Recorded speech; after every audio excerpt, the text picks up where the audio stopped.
Hello hello गुग्गू गुग्गू, क्या कर रहे हो? क्या कर रहे हो? तुम सुनो ना, वो ना मेरा रिचार्ज आज खत्म होने वाला है, तो आज करवा दो ना बाबू।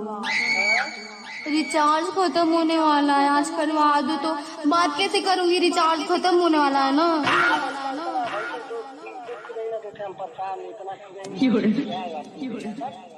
पैसा नहीं है ना, तो वो धान कटाई हो गया ना, थोड़ा सा बेच के करवा दो यार।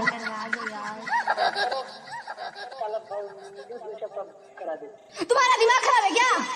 बात कैसे करूंगी मैं? हाँ, बात कैसे करूंगी बताओ?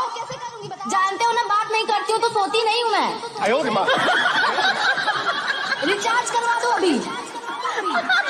धान बेच के रिचार्ज नहीं करवा रहे हैं, अभी के अभी धान बेच के रिचार्ज करवा। चल्ली